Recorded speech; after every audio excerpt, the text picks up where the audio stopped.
तो दर्शक बंधु आज दिन में अमेरिका हिरोशिमा उपर परमाणु बोमा पकाइला। यह आपण को यही परमाणु बोमा कथा मन पड़े जे आपणकर देहर रोम टांकुरी उठिब।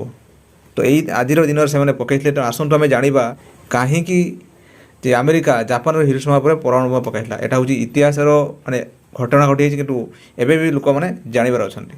आसतु आम जाना देखो या बदला मुझे पढ़ी आपको कहूँ अमेरिका 1945 आज दिन में हिरोशिमा सहर उपर पकाइला परमाणु बोमा जो थे आखि बुझे लक्षाधिक लोक। विश्व शांति स्थापना सह मानव समाज पर परमाणु अस्त्र केते भयंकर से विषय सचेतना सृष्टि करने उद्देश्य यही दिवस पालन कराए। देखो मुझे कहूली जे भयंकर से दिन हजार हजार लोक मैंने मैंने मैंने मरी जाते आज पर्यंत भी लोक मैंने जो अवस्था अच्छा जो एते तार बोमार भयंकर रूप था। हिरोशिमा आक्रमण इतिहास 1945 मसीहा अगस्ट 6 सकाळ 8:15 जापान दुईटी सहर में हिरोशिमा और नागासाकी उपर परमाणु बोमा पकाइला अमेरिका।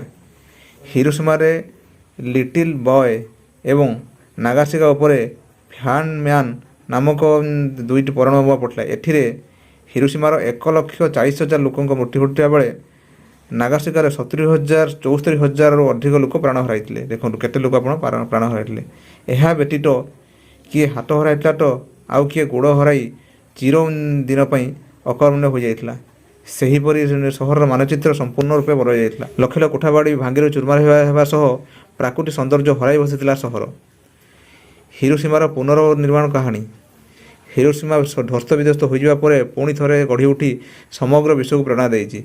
विस्फोरण वर्षक मध्य सहर पुणी विस्फोरण वर्ष मध्य सहर पुणी थे प्राकृतिक सौंदर्य परिपूर्ण होगा सह शांति और शिक्षा माध्यम नूतन परिचय सृष्टि करता।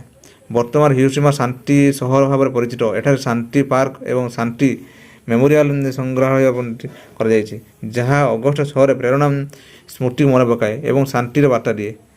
हिरोशिमा दिवस महत्व। हिरोशिमा दिवस महत्व केवल बोमा आक्रमण उपर सीमित नुहे बरं यही दिन मानव समाज को शांति और सहनशीलता एवं आणविक निरस्त्रीकरण महत्व को मन पकाए।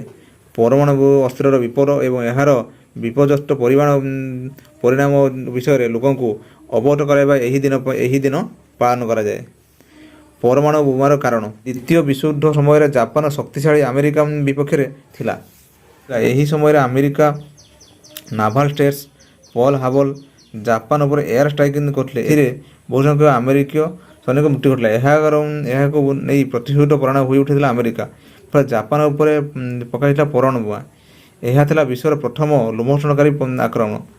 लिटिल बॉय और परमाणु बोमा एते शक्तिशाली थिला जे मात्र किछि सेकेंड मध्य 70,000 अधिक लोक माटी शुआई देता। यापर सेपरी विश्वर शांति बजाय रही जनसचेतना उद्देश्य प्रतिवर्ष यही दिन को हिरोशिमा दिवस पालन कराए।